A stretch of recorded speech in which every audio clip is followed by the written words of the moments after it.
in Mexico, wasn't it? For farmland. Yeah, good farmland.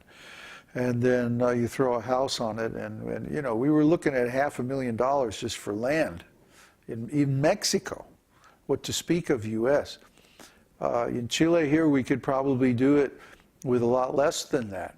You know, 100,000, 150,000 will buy you a nice piece of land down here. But you know, we just don't know. Time is so short, and money is so short. Right now, we don't have the financing to even think about buying a piece of land.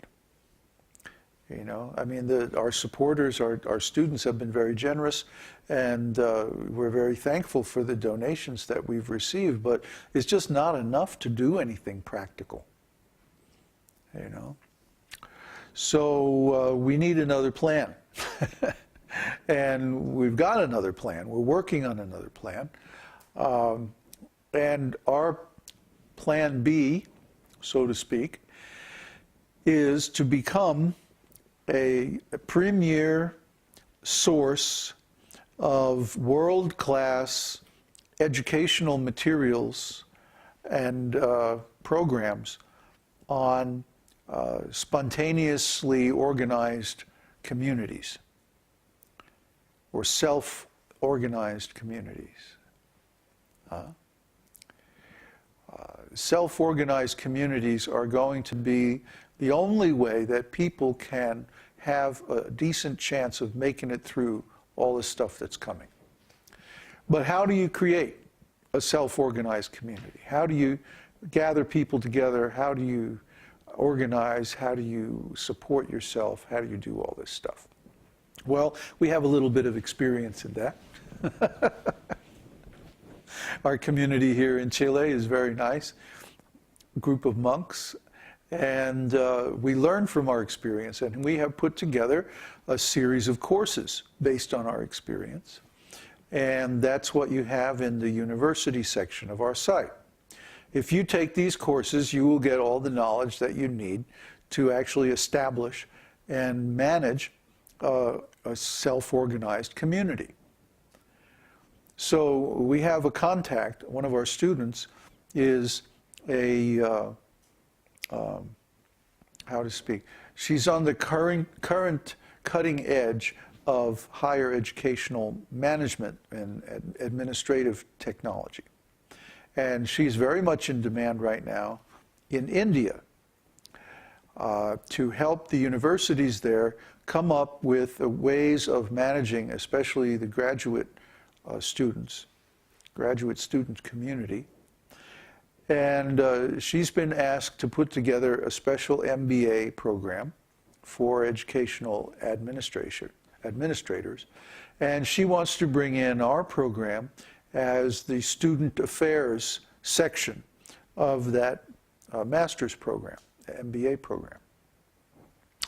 So this is all very interesting, especially because it means that the universities in India would be basically willing to pay our way to India.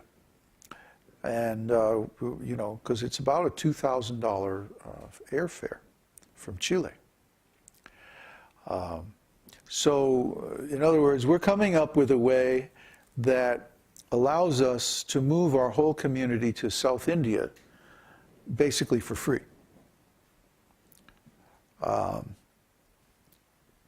It also has the additional advantage of giving us a platform to network with high-ranking university officials and administrators.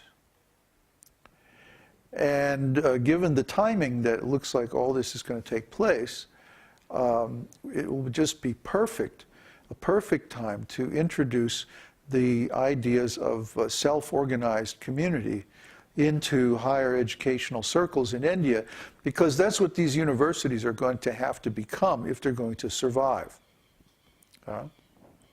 What's the use of a degree mill churning out graduates trained to operate in a global, what are they called, multinational corporations, if the multinational corporations don't exist anymore? See? If the whole world economic system melts down, what's going to happen to the educational system? What's going to happen to these universities? What use are they anymore? Huh? Well, why would anybody want a university degree that prepares them for something that doesn't exist anymore, or that is rapidly falling apart? Huh? Nobody's going to be able to get a job in the US, and Canada, and most of Europe very soon. South America will last a little bit longer, and probably Asia will outlast everybody in terms of economics and business as usual. But even they are going to have a terrific problem because of their links with the Western economic system. It's gone global now. So when things fall apart in the US, there's going to be a chain reaction that's going to affect everybody. See, most people, I don't know how many of you have traveled abroad, but especially if you go to Asia, about every other person you meet is going to ask you, can you help me come to the United States? That's the dream. Huh? The most successful people they know from their part of the world are people who went to the US and made it. You see? So everybody has this dream, I'm going to go to the US and become rich. Well, what happens if the US falls apart? There goes the dream. Then what's the dream going to be? See? The whole world right now, their economic and educational systems are geared to that dream. Go to the US and make it big. Huh? And when you come back, you can show off your gold Rolex and your laptop, and you don't tell people you're driving a cab, but even even somebody on welfare in the U.S. has more money than most people in other parts of the world. Try to understand that the difference is so tremendous. But that's going away now. That's going to end. So what's going to be the dream? What's going to be the program? How are people going to manage their lives? What are they going to do with themselves? Well, people in the U.S., I'm afraid they're like past the point of no return. I mean, they just don't get it. They think this dream is going to go on and on. Their bubble is just going to keep going and getting bigger and bigger and bigger. They don't realize that it's gotten so big now, it's going to burst. And when it does, it's going to fall apart so fast, their heads are going to be spinning. They're not going to be able to comprehend this. But people in other countries are closer to being self-sufficient, much closer. Here in Pukan, you go down the street and there'll be a horse just wandering around on the street, eating people's flower gardens. This is normal. It's normal, huh? How many people do you know that have a horse?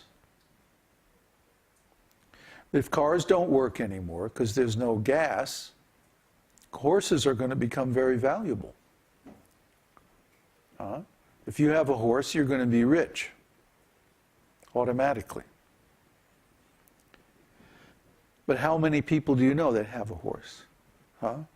America has outlawed horses in most locations. You can't have a horse. It's not allowed. It's against the law. You can be busted for having a horse. Stupid people. They've allowed the government to take away all their wealth. You can't have horses, you can't have chickens, you can't have cows, you can't have anything.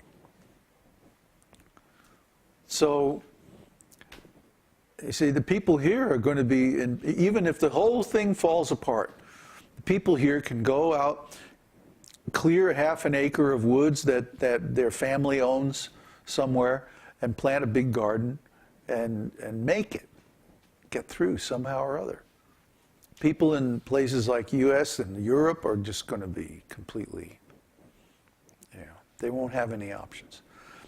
And they're not listening to us. We're saying, look, you should simplify your life. You should take spiritual values. You should organize communities wherever you are. How many of our students are doing that? Just a handful. You can count them on the fingers of one hand. How many are even trying to organize a community? And we've been saying this for years. But nobody believes that the dream is going to fail. That's the thing. Nobody really believes. Oh yes, this esoteric teaching sounds very good. It's very nice, And that community and the monks you have and all, that looks really good. Of course, I wouldn't want to come and live there, but you're going on and on about the end of Western civilization, and I'm sure you would like to see that, but hey, come on. Between you and me, we know it's just a sales pitch. It's not really going to happen. Well, guess what? It's happening right now.